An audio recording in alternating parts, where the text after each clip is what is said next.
It's time for conversations. Who? What? How? Why? Don't judge me until you know me. Don't underestimate me until you challenge me. And don't talk about me until you talk to me. Or better yet, mind your business and stop minding mine. What will be today's conversation? Understanding viewpoints, educating, and stimulating discussions. It's time to connect to T-Horne, your host. It's time for conversations.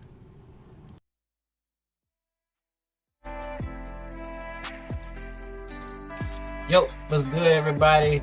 Welcome back to Conversations with yours truly, T-Horne da Uncool. We are back with another boss episode, and I'm excited about today's episode because y'all know me. I'm a hip-hop head, positive, gospel, conscious, just hip-hop in general. The whole hip-hop genre, I love it. And right now, I'm pretty sure everybody's feeling the same way I'm feeling about one rapper in particular, and that's the boy Kendrick Lamar. Kendrick Lamar has been killing the scene for the past year, making hit after hit after hit, from his beef with Drake to his Super Bowl performance to just Kendrick Lamar just being an impact on the community and the culture. So right now, we're going to get into some things. But first off, when we start, I want to go ahead and thank all our sponsors who are sponsoring Conversations with T-Horne da Uncool.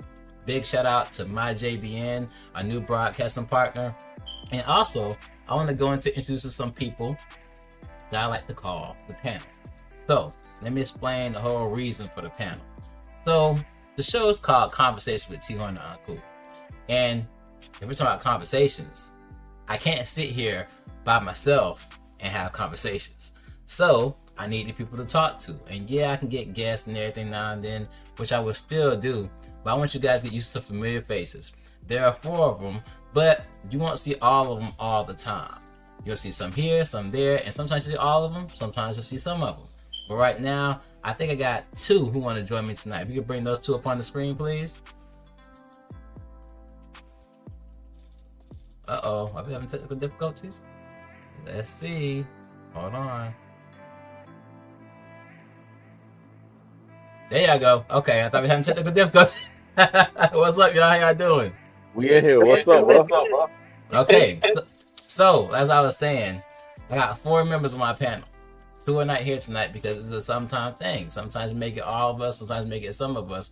But a lot of you know these guys. They've been on the podcast before. We have She Green and John Alexander. So real quick, everybody introduce yourself, starting with She Green. Go ahead, ma'am. Hi, I'm She Green. I run a series of, a number of rooming houses in the Jacksonville area. Why you looking like that? Because I'm getting a lot of feedback. Oh, okay. But anyway, I run rooming houses in the Jacksonville area, which is how I met T-Horne. I got an opportunity at his school to briefly sit on the board. So when he asked me to be a part of his show, I knew I couldn't pass up this opportunity. He's a wonderful guy. Good stuff. And I'm gonna get into stuff later on when I want that I might do a little introduction for each of y'all later on when I get all 4 of y'all on the screen. But John, you go ahead and introduce yourself to the people, my boy. Go ahead. Oh yeah. I can hear myself. I know. That's what I said. I gotta have headphones or something. That's why I put mine in.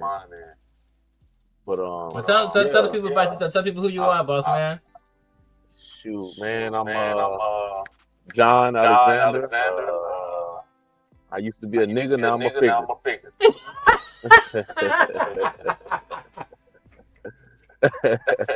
And that's exactly why you're on the podcast, good sir. That's exactly why. So, I used to be a nigga, now I'm a figure. All right. So, with that being said, you guys know the topic is about Kendrick Lamar's halftime show. But before we get into that, last time, me and Michelle were on the podcast, and we were answering questions, random questions that came out, and there was one question that we didn't get the answer. I don't want to take too much time on it, because I really want to get into the Kendrick Lamar halftime subject, but I do want to answer this question. That question was, and there it goes, if Jesus died for our sin, why do we still have to face judgment? So, and this is just, nobody's wrong, nobody's right, we giving input. So, a lot of people know, I grew up in the church, was a Christian rapper. John, you know that better than anybody, grew up in the same church. And honestly, that's a question that's been on my mind too. Because it's like, the ultimate sacrifice was made. Not coming against anyone's beliefs or anything like that. But it's like, it never stops. Like, I have this battle in my mind of, yes, people need to be held accountable. But then at the same time, it's like, okay, we have this grace that's supposed to be this unlimited grace, but then it's not. That makes sense? That kind of like, I mean, I know we go to the scripture, you break it down, this is why, and blah, blah, blah, this and that and everything. But just thinking from a logical standpoint, because God gave us minds for our reasons to think for ourselves. That's why I don't never follow behind a pastor or a church, because that's what people say stereotypically you're supposed to do. Now, do I believe in God, the Holy Ghost, and Jesus as the Son? Yes, I do. But at the same time, I believe there's more to it than what's being put out in the Bible. And I believe some things can be misconstrued due to people's perceptions and their own personal understanding of the Bible. So when I hear this question, it's like, yeah, if you died for our sin and stuff like that, why are we facing judgment? Because the slate is supposed to be wiped clean. And then just for us to mess up all over again and basically receive the same punishment, it's something that boggles the mind with me too. Y'all want to give some insight on that? Yeah. I think that Jesus died on the cross, but we still have to accept that. We have to accept it. We will. Oh, repeat it. You went out for a second. I know. I see that. I have so much feedback in my in this microphone. I hear myself, so it's messing me up. I got you. I understand. It's all good. But I also believe that we will. You know, and I think that we have to make the choice to, you know, to be in relationship with God.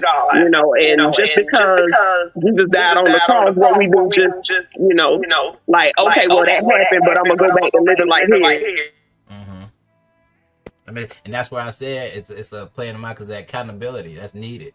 So I think that's would be my answer to that question. Like you said, he died on the cross, but that don't mean we just live like hell. You know, there has to be some kind of accountability to keep order. I think that's what I'm trying to say in a sense. You got anything you want to get any input when we get into it, John? Or are you ready to jump in that Kendrick Lamar? I mean. So the question is, why do we still have to face judgment? I mean, like, specifically, do you mean like people? Yes, I'm guessing they're asking because this was anonymous. They didn't want to put their name out who asked the question, but I'm thinking this is based off people in general. And yeah, I mean, I can understand that because people be sitting there like crazy. You know what I'm saying? It's like there's no accountability. you know what I'm saying? I mean, I get it. It'll be nice to be in a place where we aren't judged, though. Like, when we come to church, when we would go to church and the pastor would say, hey, come as you are. We're supposed to come as we are without having to face judgment. But, I mean, that's just not the nature of how people think. Got you. I can understand that. Unfortunately. And it's like, I can see, I can look from a different standpoint, because I don't know if the person was asking the question as far as facing judgment from God or facing judgment from people. But the fact of the matter is, if Jesus did die for us, that's a good question. Yeah, why do we have to face judgment from God? Right. Okay. Yeah, so it's like facing judgment from God. I can see that as far as holding yourself accountable to not only accept Jesus as your Lord and Savior or accept the gospel, but at the same time, you know, live in a way that shows thanks. That I appreciate you dying for my sins and taking this ultimate sacrifice and stuff. And now I'm gonna live to show that I appreciate that and I have love for that and I respect the fact that it happened. But at the same time, if they're talking about judgment from people, if Jesus died for our sin and we got a clean slate, we shouldn't be facing judgment from people. I hear these battles all the time. People will say, oh, it says thou shalt not judge, but then somewhere else in the Bible it says judge righteously. So it's like, there's a contradiction there. But the fact of the matter is, everybody doesn't realize we all fall short of the glory of God. Every single one of us. So how can anyone judge righteously when you messed up too? Just because you're on your goody two shoes path right now, that don't erase the past, and that don't erase any future stuff that's gonna happen to you too. Because just because you goody two shoes right now, you in the church, you this big time pastor, you just as liable to mess up as anybody else. So if Jesus died for our sin, on that standpoint, we shouldn't have to face judgment. But when it comes to God, then we should be held accountable to a certain standard, because like Michelle said earlier, we be around here doing what we want to do and living in chaos. You feel me? That's just my take on it. You know what I mean? I agree. But I agree too. Let's move on to the topic at hand. So the reason I want to do this topic is because I was at work one day and John called me. It was the day after the Super Bowl. And we was lit about the Kendrick Lamar performance. We were talking about everything that was going on, all of the missing little Easter eggs that we saw that people didn't see, and the subliminals and all that stuff. It was crazy. But before we get into that, I want to talk about do everyone remember or know how this whole thing even started with Kendrick Lamar and Drake? Do y'all have understanding on that? I don't. Okay. So let me break it down. I know I'm a Kendrick fan, so I had to do research and stuff. All right.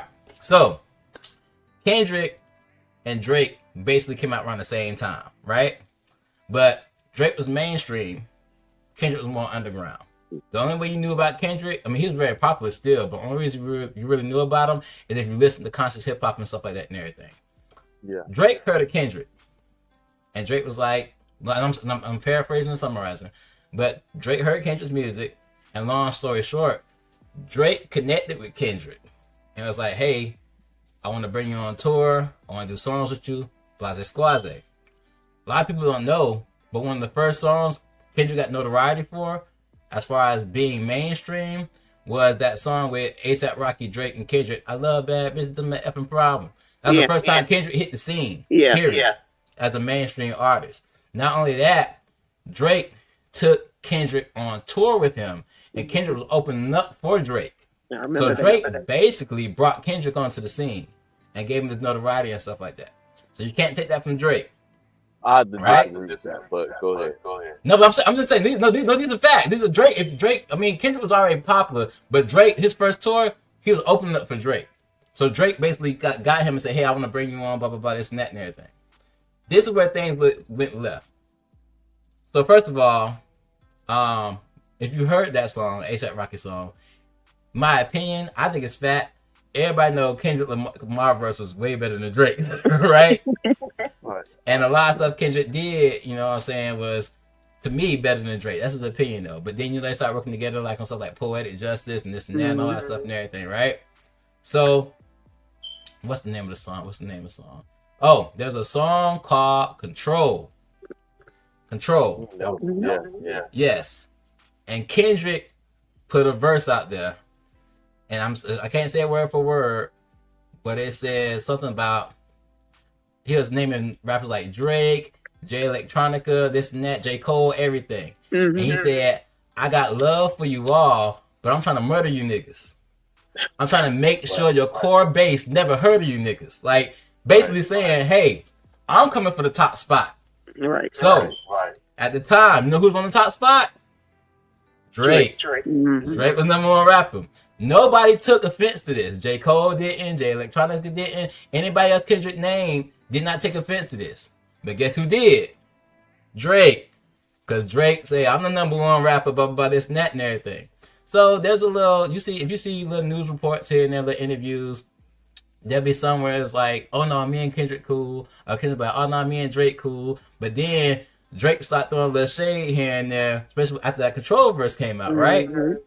So then Drake, J. Cole, they do the song. What's the something shooter? What's it called, John? You know, what's the name of the song where J. Cole says, "We the big three, me, Aubrey, and Kid, we the big." It was like something shooter, first person shooter. I think first person shooter. Yeah. So that was, I believe that's the name of the song. So J. Cole made that comment about him, Drake, and Kendrick being the big three rappers. Right. But Kendrick just told you on Control, I'm going for the top spot. Y'all not on my level. Right. You know what I'm saying? So then Kendrick got the Metro Boomin and Future. And everybody know that verse. Yeah. Nigga, F the big three. Nigga, it just bit me. Nigga, you know what I'm saying? That started the whole thing. You know what I'm saying? Kendrick's like, yeah, but I told y'all, that's cool. Y'all feel that way, but I told y'all I'll come for the top spot. I'm going to run this. So what y'all saying is relevant to me. I'm number one. So J. Cole, being who he is, you know, J. Cole ain't no conflict person and stuff like that. He made 7 Minute Drill. Not because he wanted to respond against Kendrick, but because everybody's like, hey, Kendrick just made that song dissing you and Drake, blah, blah, blah. What you gonna do? How you gonna respond? So J. Cole made 7 Minute Drill, and it sucked because his heart wasn't in it. Right. A couple days after he released the song, he did a concert apologizing to Kendrick and saying, you know what? That ain't even my type of deal. I don't roll like that. I apologize. I even put my chin out for you to hit me, blah, blah, blah, this and that, and then take it how you want. I'm out of it. But Drake went with that. Drake was like, nah, I'm number one. And you got to think of it, too. If I'm somebody that brought you on and was like, hey, you know, I like your talent. I want to bring you on, you know what I'm saying? Basically open some doors for you, stuff like that. And then you turn around and be like, okay, yeah, blah, blah, blah. That's cool. But just know, I'm trying to surpass you. I'm trying to be better than you, this and that. Most rappers in the game are like, hey, you know, it's a sport. Rapping is a sport. People are constantly competing with each other. Drake doesn't see it that way, though. Drake sees it as, I brought you on. I basically opened doors for you. You should be thankful to me, not trying to surpass me. So then the whole beef starts with rap battles and stuff like that and everything. And, you know, you got Euphoria, you got 616 in LA, and you got what is it? Meet the Grams and Family Matters. All these beefs, all these disses going out. So long story short, Kendrick wins the beef. You know what I'm saying? Not Like Us came out. That was the nail in the coffin. Yeah. Well, Drake ain't having that, and Drake still beefing. So Kendrick, Not Like Us came out, and Kendrick is killing the radio waves. #1 song getting for the year, 5 Grammys, this and that, and then the Super Bowl performance comes up. People don't realize Drake and Kendrick are under the same record label, UMG, Universal Music Group. Drake feels like, because he done got so popular and stuff like that, now it's a legal thing where Drake feels that, okay, UMG is trying to use Kendrick to downplay me, so when my contract comes up, they can look at like Drake's our biggest artist, so we have to pay him more. They're trying to downplay me, so we have to pay him so much. That's how Drake feels. Kendrick is like, I ain't got nothing to do with none of that. You know what I'm saying? I'm just trying. You tried me. We've been battling. This got personal. You talk about my family, my kids, this and that and everything, all that stuff. So it's personal, and I'm finna end you. I'm finna destroy you. I'm finna Mortal Kombat fatality you're behind. You know what I'm saying? So they do the Super Bowl performance, stuff like that. And first of all, let's just clear the air. Everybody's like, oh man, that was like the biggest, this the Drake ever, blah blah blah. I'm like, yeah, that's cool, but it was 75% more rapping for the culture, rapping about what's going on, the struggle of the black people and this and that, and going against politics and stuff like that. And at the end, he's like, oh, just in case I forgot, let me diss Drake right quick. That's really what it was. It wasn't the whole entire Drake diss, Right. After that, you got over 6, I don't know how many people were at the Super Bowl, but let's just say thousands at the Super Bowl and millions at home screaming A minor all at once. You did, bro. Ain't no beating that. You are defeated. He drew again. Yes. So, with that being said, that's the backstory of my studies. You know, I've been watching this thing since the beginning and stuff like that.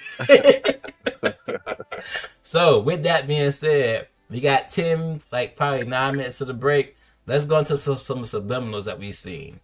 First thing, let's talk about Samuel L. Jackson being Uncle Sam.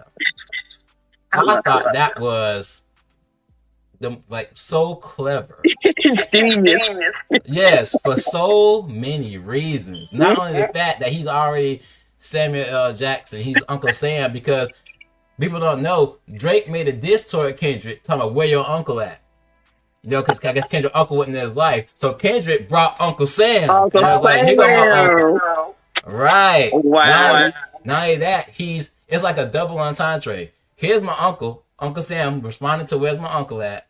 Then we got Uncle Sam for playing the Great American Game, being played by Samuel L. Jackson. Then people don't forget the same character that he played in the Super Bowl is the same character basically played in Django Unchained. Django, yeah. You know what I'm saying? The black dude, the Uncle Tom, that was trying to get black people to calm down and play the game, and play by the system and stuff like that. Right. I thought that was genius. Anything y'all want to input? I gotta talk all night. I'm gonna just try to give some input. I got a panel for a reason. Go ahead, y'all. No, you killing it. You killing it. Because it's like it was crazy to me. Like, first of all, that by itself was like so intelligent to me. Yeah. And you know, it's so much I can talk about. He's standing on the Grand. He's not standing. He's kneeling on the Grand National. And then you got all these people. First of all, how did he even fit that many people in that Grand National? The whole background dancers came out the Grand. That was tight work. Right. Not only that, people don't realize they were dressed in red, white, and blue, but nobody realized all his backgrounds behind him were black men. Nobody realized they were all black men. Right. And those black men came together to make the American flag. And there are times they were bending down and touching each other's backs and shoulders, saying this country was built on the shoulders of black men. You don't realize that. Then he did this whole thing. He walked down the middle, and the flag split, showing that America was divided. It was so deep. Like, people wasn't catching what was going on. They was like, he ain't dancing, we ain't being entertained and stuff like that. I'm like, y'all missing the whole point, man. And I'm not saying because you missed the whole. If you missed it, if you want to be entertained, that's fine. Ain't nothing wrong with being entertained. But don't downplay the message because you want to be entertained. Because some people need that message. Right. It was entertaining, bro. It was. To me, it was very entertaining. It was very. I was laughing the whole time. It was. You can ask my wife. I was literally up here watching the halftime show because I'm a big Kendrick fan. I'm a little fanboy. I was in here screaming and laughing and singing all the songs and that. And people talk about we didn't know the music. I'm a Kendrick fan. I knew all the songs. Right. And all that sort of profit crap, bro. You know these people know the songs, bro. Yeah. You know, they just being who they are in nature. You know what I'm saying? Like, if you don't really, if you're not like a pro-black type of person, then that show then you would have tried to throw any disdain on the show you could. Right. That's just like when Martin Luther King was marching, all these people talked all this crap about him because they didn't like what he stood for. But if you got any type of pro-black in you, bro, that's the greatest show, the greatest halftime show I've ever seen, bro. Ever. I mean, that's number just one. The fact that it was pro-black. Right. But the whole Super, if you think about it, the whole Super Bowl was kind of pro-black. Yeah. One year. Well, I don't say 1 year, but this year was just, it was everything. It was just the days after and the social media posts, and I was reading through the comments and stuff, and I kept seeing on faceless profiles that I hated it. It was the worst show ever. You know, it was either a faceless profile picture from the person making the comment, or it was somebody wearing those Oakley shades. Right. Oh, MAGA. Yeah, talking down about the show, talking about how they didn't understand it, that it wasn't diverse. Go figure. All the other years where the Super Bowl halftime show wasn't diverse, they never made commentary like this before. This was historical. And people gotta understand this. Like, what y'all expecting him to do? He's a rapper. He did exactly what he does. Like, Right. y'all expecting him to go down there and moonwalk like Michael Jackson, hit a couple backflips. Kendrick Lamar is a rapper and a rapper only. He ain't no singer. Right. He ain't no super performer. He ain't no trapeze artist. No circus attraction. He's a rapper. So he did what he was supposed to do. And for him to do all that and set that whole setup up and still rap, that was amazing. Yeah. He set it off. He set it off, bro. When I said, bro, I was at a bar, bro. I couldn't even hear the songs. I couldn't hear nothing really. I was at a bar, and when I looked and I see Samuel Jackson, I said, "Oh, I know this means. I know it was a message." Before I'm at the bar, bro. I knew it was a message. I'm like, well, when I get home, I'm gonna rewatch the halftime show, and sure enough, it was a message. But when I seen Samuel Jackson, I said, "Oh, he set it off." Yeah. He set it off, bro. Like that was everything. That little Drake disc was like just the cherry on top. That's all it was right. But see, that's what people want to focus on. They want to focus on the Drake disc and miss the message. You know? That's the problem. I mean, Kendrick, that was the fatality. That was the end all be all of all. Yeah, fatality, though. You know, right? Better than that one. He said it right. He said it right. But it was so much symbolism in the show. It was so much going on that when they posted the replay on the NFL website, I had to go back and watch it like 3 or 4 times because it was so much stuff that I missed from watching it initially. I was like, oh man, that whole A minor thing. The fact that he had that minor A on his chain. The flags in the background. Yeah, they running the flag. Little children looking up to the A. That jump was hilarious, man. It was a lot going on. He packed a lot in that performance. Yes, that was hands down the greatest halftime show I had ever seen. I don't think we're gonna see a better one. And I don't care what nobody said. You like what people don't understand. They talking all that trash. Like, bro, like you say, he a rapper. Not to say rappers can't do what they do, but bro, if you had Chris Brown, like auditoriums like that, like big stadiums like that, are made for singers. Like singers sound good in spots like that. Like, what more can you do? But that show set it off, bro. It really did. That was everything for a pro-black person. Real quick, let's take a pause because we got to take a little break real quick. So when we come back for the next 30 minutes of the show, this segment we're going to go into the details because now I got to break down every detail I saw. Y'all know me, I'm a very detailed person. I can talk, so I'm going to let y'all get some insight too because I'll take over this whole show. I know it's conversations with T-Horne, not T-Horne talks a lot. You good, bro. I just need a couple minutes to give you my Kendrick Lamar spiel too, and then we good. I'm with you, bro. We're gonna do that. Yeah. Okay, let's start that when we get back. Right now, let's take a little commercial break to, promote our advertisers and everything. We'll be right back to it. All right. Let's get to it. Everybody. It's me, the Queen Bee, Dr. Angie B, and I'm inviting each of you to join me for a year in literacy. I'll be in Daytona Beach, Florida, February 20th through the 22nd for the 9th Annual Fresh Book Film Festival and the 14th Annual Fresh Book Festival. Join me February 20th at the Museum of Arts and Science, 352 South Nova Road, and the 2-day Fresh Book Festival at 925 George W. Ingram Boulevard in the beautiful city of Daytona Beach, Florida. Come out and meet authors, publishers, producers, on-air radio personalities, and more. Get your tickets at freshbookfestivals.net. Follow Fresh Book Fest on Facebook or send an email to freshbookfestivals@gmail.com. It's a year in literacy. You don't want to miss it.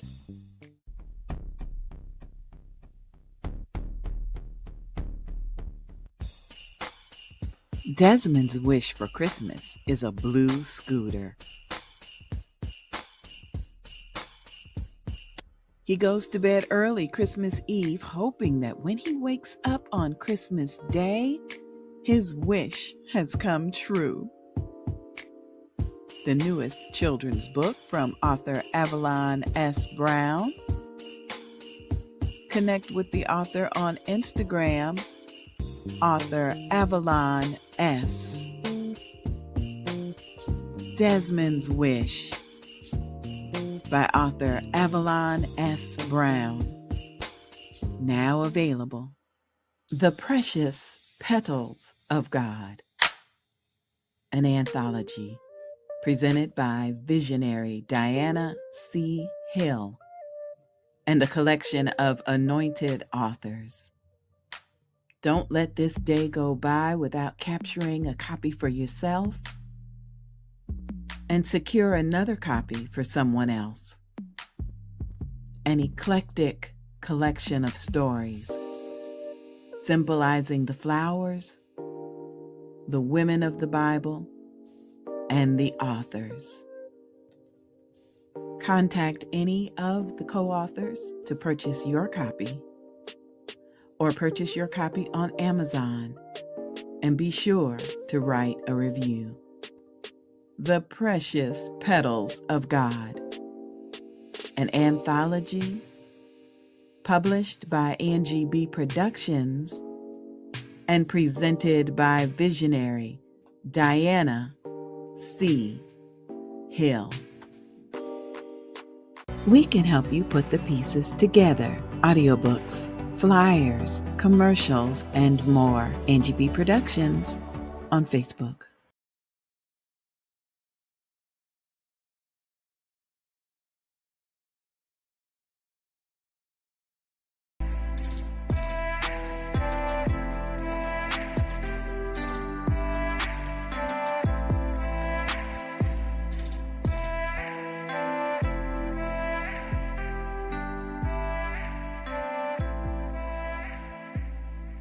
Okay, I'm guessing we're back. So, before we went on the break, we were talking about, the Kendrick Lamar halftime show, and we were giving insight on things we were excited about, messages that may have missed. So we're gonna continue on with that. I know, John, you had some input before the break. You said you want to give him the Kendrick Lamar halftime performance. Is it Kendrick or just the other show? Which one you trying to get insight on? No, just Kendrick. Just Kendrick. All right, go ahead. Do you think, Buster? I mean, partly the show, but mainly like with Kendrick, bro. I really don't like that people, they try to push this narrative that Drake put Kendrick on. Like, okay. Come on. He already had Good Kid, Mad City out, and Drake was not true. on none of them songs. I wasn't the biggest Kendrick Lamar fan, but I will tell you, the first time I ever heard of him, before his album came out, I just so happened to be watching like one of those shows where they shows where they show you music videos, and there was a video of Kendrick Lamar performing this song with Dr. Dre, Women, Weed, and Weather. And he was performing the song, bro. And I don't know what it was, but when I watched him perform it, it was such a beautiful performance, bro. It brought a tear to my eye, bro. And I don't know why, but it did. And I was like, dang, that dude is very talented. And he brought me back to LA. Because I used to live there, so he brought me back to LA with that song. And I was like, dang, that was a good song. And then he came out with the swimming pool song and all that, and the Good Kid, Mad City. That was good. Oh, he got bigger songs than I Love Bad Bitches. He got bigger songs than that. He got bigger songs than Poetic Justice, like Damn, Humble, what you call it? Don't Kill My Vibe. Those songs to me are bigger. But all them came out after that. Well, yeah, but they don't got Drake on it. You know what I'm saying? No, now with that being said, Kendrick got a lot of good songs that ain't got nothing to do with Drake. Like, my personal favorite is Money Trees. I love Money Trees. That's a good song. Yeah, right. My favorite song. Bro. That junk coming on a YouTube playlist is gonna repeat a couple times. Okay, but you mentioned the song Control, bro, and that just show you really follow him, because a lot of people don't know about that song. Because it's a Jay Electronica song, but they don't. It was a Big Sean song featuring Jay Electronica and Kendrick. And bro, like when I heard the verse, I was like, dog, this got to be the greatest verse I've ever heard in my life. And still, I was not the biggest Kendrick Lamar fan, bro. But you can't deny talent. You know what I'm saying? Yeah. When the part when he said, he basically, like you said, he called everybody out. the man literally said, "I'm the king of New York." And when he said it, bro, I got chills. I was like, dang. And then like when he said that, all these New York artists, like those were the people that took offense. Besides Drake, they started making all their verses. Like Papoose and them started making all their verses on that, but they couldn't mess with Kendrick. And it's like, crazy. At that point, I was like, dang, he really is the king of New York too. He didn't live there. Right, he didn't even live there. Right. Just because he's just way better at rapping. And I was like, dang, bro. So you know that like we gotta put some respect on that man's name, like just a little piece, like definitely. All the respect. You know, Kendrick, my top 5. You know what I'm saying? For sure. I'm just saying what the story is. You know what I'm saying? Yeah. Who is that? Somebody said, I'm learning so much for tonight's show. Thanks for this topic. Well, you're so welcome, whoever you are. Glad to give insight. But I mean, the only thing I really didn't like about the performance was after the performance was the disappointment I felt in people that look like us.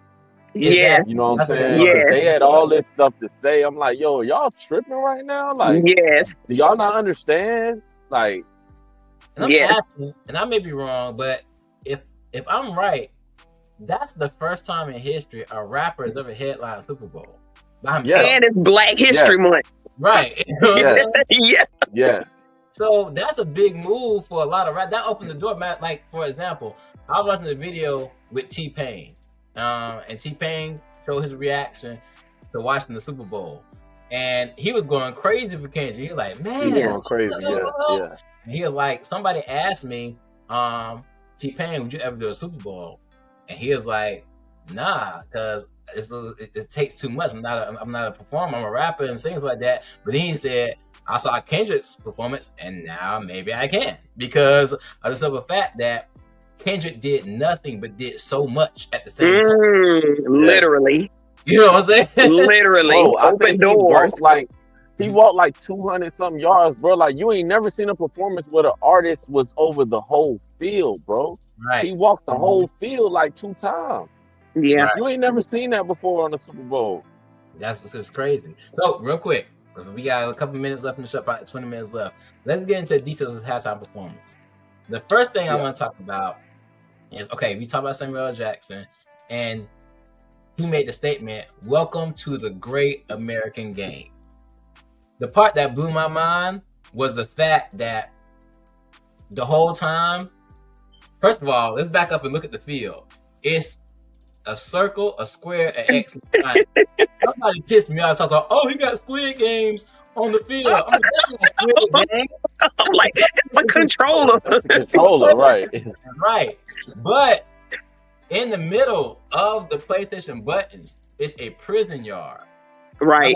So crazy. And if you realize each song, he's at a different button, hitting different things. Ooh, I missed that. Go back and look at it, because there's one where he's on the corner and he rapping and stuff like that. He's hitting different elements or different stuff and everything in each thing. Wow. Another thing I saw too, that somebody pointed out when I saw on a YouTube video, I'm a gamer, heavy gamer. Well, I was a heavy gamer. I'm grown now, but I can't play games as much. I got bills and stuff. But I used to game a lot.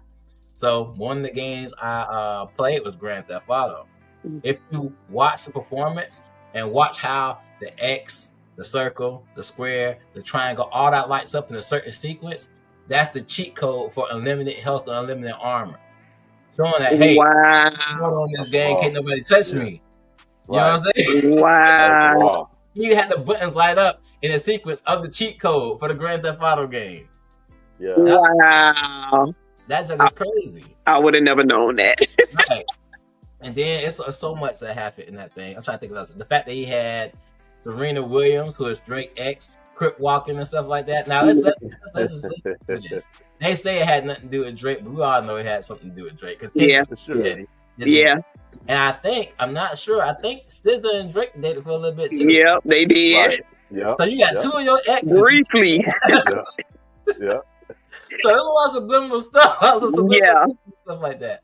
What else? It was so much stuff, man, that caught my attention. The fact that the PlayStation board, that it was supposed to symbolize a video game, but at the same time symbolize the fact that as people who aren't white men in America, we're caught up in this game that we have to play. Samuel L. Jackson's like the narrator of the game, telling you how to play the game. But Kendrick the whole time is going against the rules. You know, from his song progression, you know, he did the hype songs, he did mellow songs. And when he did the mellow songs, Samuel L. Jackson was like, yeah, that's how you do it. You know, keep it calm, keep it cool. None of that ghetto, wretched, loud stuff. I'm doing what I want to do. And then Kendrick turn it up. You know what I'm saying? Yeah. Right. Yeah, he was also representing the literal Uncle Sam, like the government telling black people how to behave. Right. So, yeah. And that was a good thing. Y'all hit the nail on the head with the Django thing. Yeah. My sons had never seen it, so I made them sit down with me the other night and watch it, and they were blown away. They was like, that's what's up. I get it now. Makes sense now, right? Yeah. Makes a lot of sense. I also want to take time to talk about SZA. SZA did a great performance. Like, that was good. And that's the thing. Yeah. I love the fact that Kendrick Lamar is taking SZA under his wing and really boosting her up. You know what I'm saying? Because she's on her way to be one of the top female artists of today. So, yeah. I mean, for me personally, bro, it's still all just petty to get at Drake too. Because that's his ex. Like, he could have took any singer, bro. Like, me personally, singers are singers. Right. He got her on a world tour right now, bro. He already made a connection with SZA on the Black Panther album with All the Stars. He did. So he already had that. But hold on, guess what? Drake and her were already exes, and it was already known. Right. You know, Drake's manager or Drake's partner is messing with Kendrick's baby mama or his ex or whatever. This is all petty. This is too much. So it's all messy. It's all messy, bro. It's all messy. Messy for the money, I guess, but they all making money off of it. You know what I'm saying? Yeah. That's what it is. What else happened at that halftime show?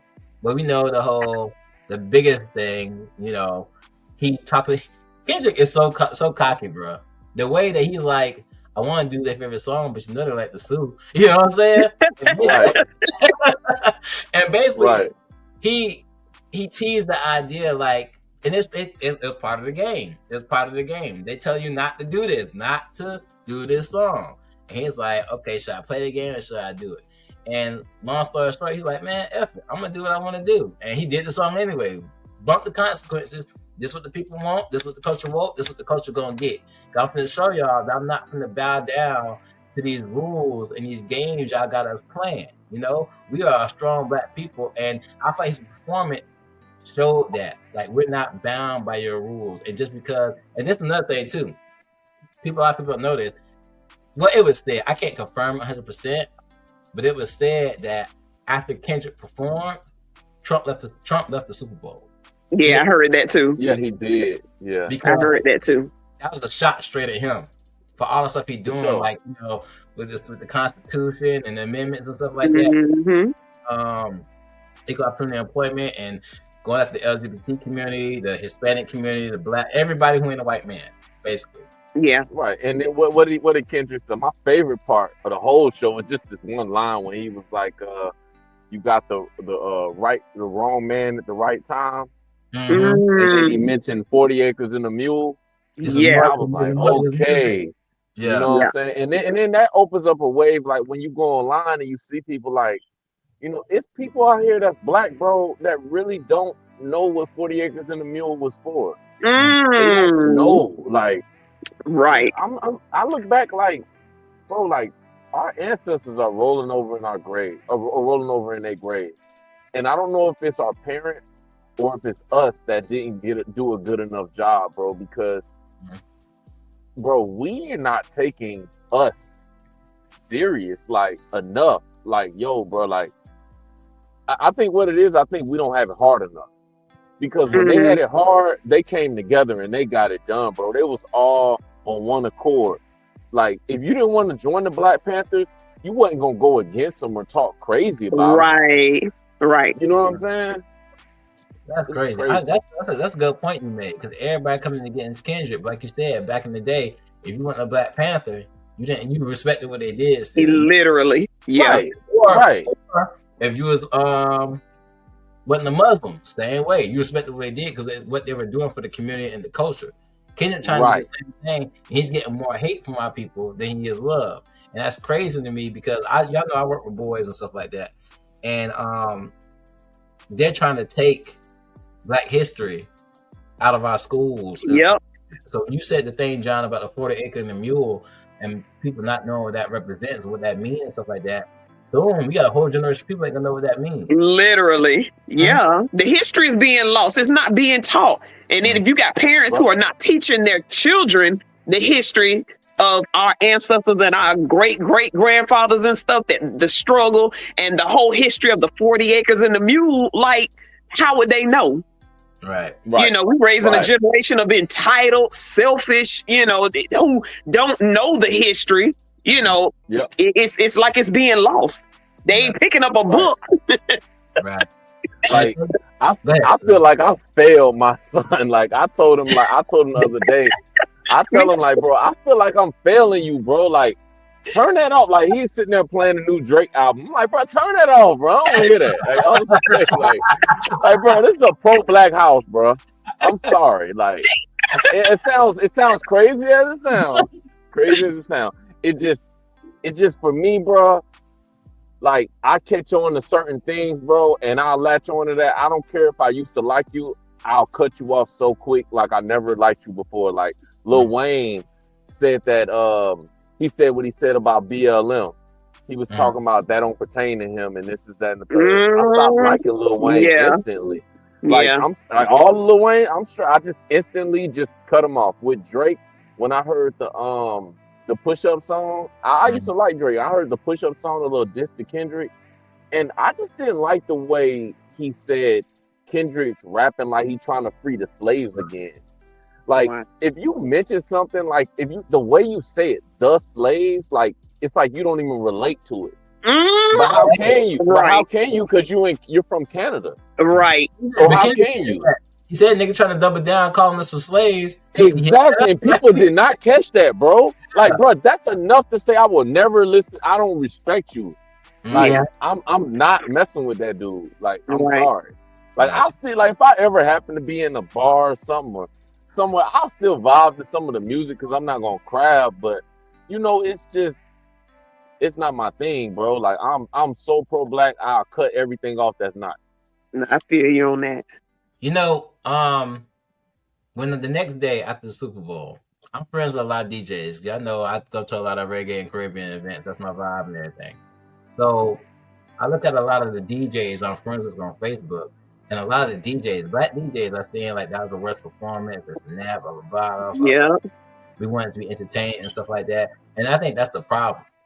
It's okay to be entertained. But when Black people realize they don't need to be entertained. They need to interchange.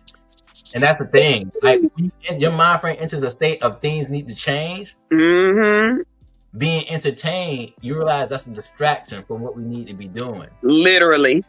They got us over here in the first place. People don't realize that the only reason Black people are over here is because the white people went over to Africa and they tricked us over here with trinkets and all our attention and stuff like that got us over here. We so worried about being entertained and what somebody got and how something make us feel good that we're not worried about the fact that we're still being trapped and we're still being distracted today. Yes. But you hit the nail right on the head, bro. What they did was they took the shackles off our hands and our feet and put it on our brains, bro. Yes.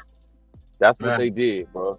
Because I don't bro, like, I feel like I be trying to get on my soapbox sometimes, but I gotta calm down because like I went on there after the halftime show and I don't get on Facebook like that or social media much anymore because I got other stuff to do. But like I went on there just to see what was going on, what people were talking about, and I just had to make a post like, bro, how do I wake up to all this? Like I'm disappointed, and I gotta get back off here before I start getting disrespectful.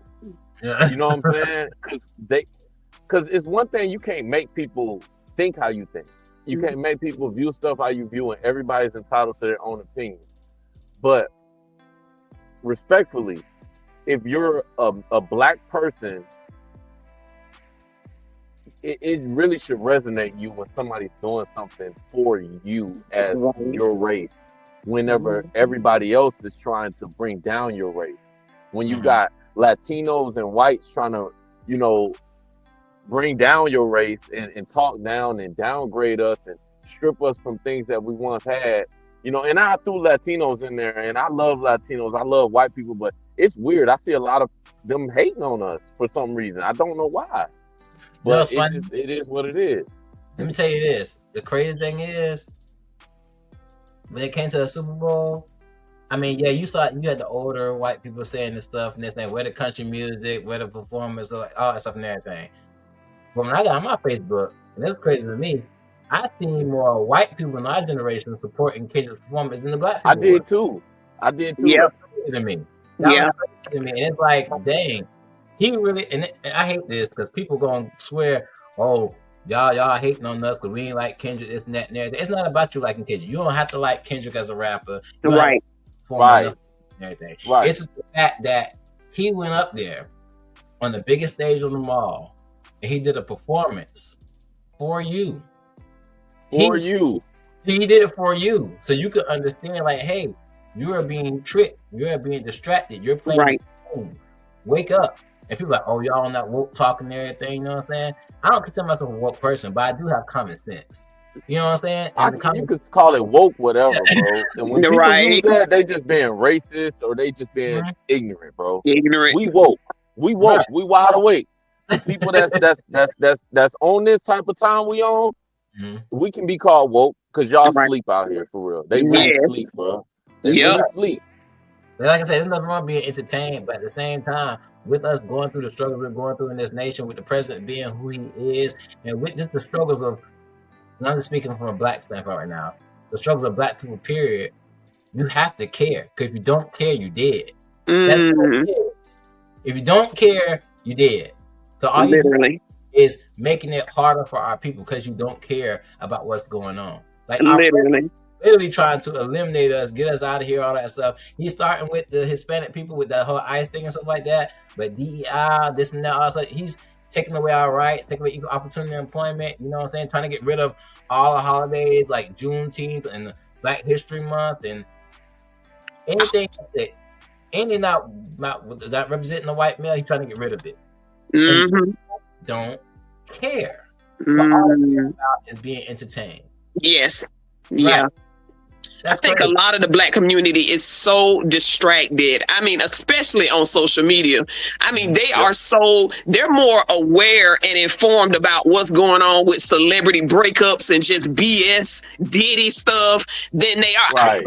I know so many of our people who don't even know what DEI is, don't know how it affects them or how it affects not even informed about the changes that the president is making and how it's going to affect us in the long run. So many of us are not prepared. We uninformed, unaware, and distracted. It's very frustrating. I have to get off of social media. Like, Me too, bro. And then the same old song. Oh, it was for white women. It helped white women more than anybody, nigga, because you wasn't taking advantage of it. Who cares? Who cares? It helped you too. Like, who cares? Yes.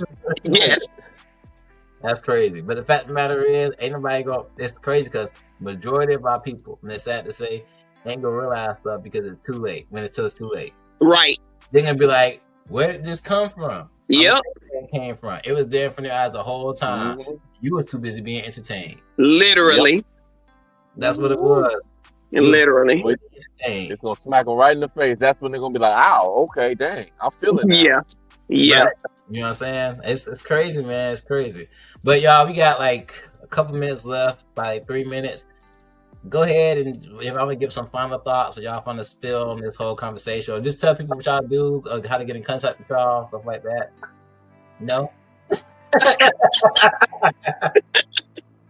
I am on Facebook, Instagram, and TikTok. I'm She Green. Instagram and TikTok, I'm One She Green. Yeah. John? Facebook, I'm John Alexander, and on IG, I'm dedicated John. Gotcha. And, Hey, that's pretty much it. I'm dedicated to this right here. Like, I wish I had more time to dedicate to our Black people and trying to teach them and show them and, you know, stuff like that. If I could be on the forefront and just to scream at all of us one good time, I wish I could. Hey, I might need that, honestly, because ain't nobody gonna get it. They want the chaos. They want the chaos. That's all it is. Real quick, y'all, before we get off, I want to acknowledge comment just came on. If I jack your name up, I'm so sorry, but I'm reading the best I can. It says Abraham Kamara. They said Kendrick's performance is the best Super Bowl of all time. It was definitely not about Drake. Drake was just a part of the overall story. He was telling us he was telling for us Black culture. Somebody gets it. Somebody gets it. I'm gonna say this, and then we can go ahead and go off air. Kendrick is probably one of the last of the Mohicans, one of the last people that's really gonna stand up. Like, he has that Martin Luther King, Malcolm X, Al Sharpton energy. You know what I'm saying? And we need that because we don't have it. Like, back in the day, we had the Martin Luther Kings, the Jesse Jacksons, the Malcolm X and stuff like that. Who's doing that now? Kendrick has taken his platform and said, I'm gonna make, I could be a celebrity making party music, making club music, because I got the skills. You know what I'm saying? I can rap better than most of them. I can do that. But you know what? Nah. I'm going to take a stand for what's right, take a stand for my people, take a stand for the culture. And I'm pretty sure he knew all the hate was going to come his way because our people are ignorant. You know? They're very ignorant. But that don't stop him from doing what he's doing because he knows he can reach one, that one can reach two, that two can reach four. And it's going to build over time to the point where our culture is starting to realize. Just like when Barack Obama was in office, you know what I'm saying? It's time for a change. So, Kendrick, keep doing what you're doing. I doubt Kendrick ever going to see this, but if I ever get lucky and Kendrick Lamar see this, I just want you to know, Kendrick, keep doing what you're doing, bro. You got a fan right here. For real. Literally. Yeah. Right. So with that being said, we'll go ahead and end the podcast. I'm T-Horne da Uncool, John Alexander, She Green, part of the panel. Next week, I can't get into next week yet because I don't know what we're doing next week, but I'll post about it. And we'll have more people from the panel on and probably switch it up and everything. We'll have a good time. With that being said, this is Conversation with T-Horne da Uncool. Love y'all. And remember, be blessed, be uncool.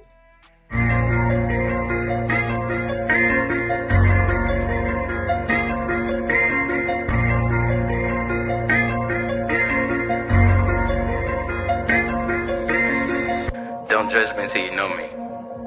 Don't underestimate me until you challenge me. And don't talk about me until you talk to me. Or better yet, mind your business and stop minding mine.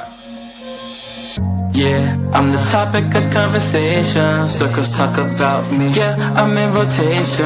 I'm the one they talk and then they gossip about. Now it's so hard for them to keep my name out their mouth. Oh, I'm the topic of conversation. Circles talk about me. Yeah, I'm in rotation. I'm the one they talk and then they gossip about. Now it's so hard for them to keep my name out their mouth. Oh, my name coming out must taste good if you keep it in your mouth. Got something else for you to go down south. I'm just playing. What the heck you talking about, huh? Why you worry about who I wanna date, huh? Why on the main course on your plate, huh? Why everything concerning me gotta turn to be argument or debate, huh? Is he a Christian religion? Has he forsaken? He just was dating her. How many women he dating? Had another kid? That nigga don't know when to stop. I heard he's smoking, getting high. Boy, that fell from the top. See what I learned. Is your concern? It's all about me. Y'all gossiping made me look at y'all like female dolls in heat. But let's make something concrete. I'm seasoned, yes indeed. Y'all must like the recipe, cause y'all all on my meat. Yeah, I'm the topic of conversation. Circles talk about me. Yeah, I'm in rotation.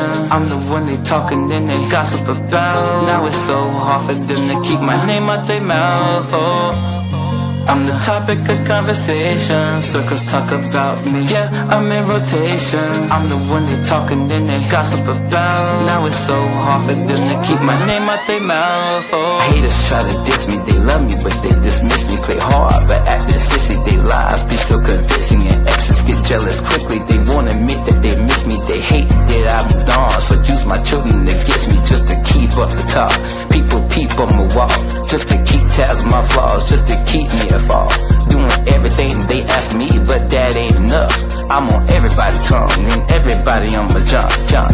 His rap career won't take off. That nigga ain't hard, he really soft. Try to see his page, but I'm blocked. He was living for Jesus, then he stopped. He get girls just to knock him off. He a lie, the truth ain't what he taught. I be so close to popping off, but then I realize I don't give a fuck. Yeah, I'm the topic of conversation. Circles talk about me. Yeah, I'm in rotation. I'm the one they talking and they gossip about. Now it's so hard for them to keep my name out their mouth. Oh, I'm the topic of conversation. Circles talk about me. Yeah, I'm in rotation. I'm the one they talking and they gossip about. Now it's so hard for them to keep my name out their mouth. Oh, My whole life, I lived it based off of other people's opinions. They judge what I do, what I say, how I think, and I judge my whole life based off their interpretations. But now I got to the point where I realize my life is my own. I'm the only one that can live it. So, if you got an opinion, keep it to yourself. I'ma live how I see fit. I'm the topic of conversations. Yeah, I'm in rotation. Gossip about, keep my name out their mouth. Oh.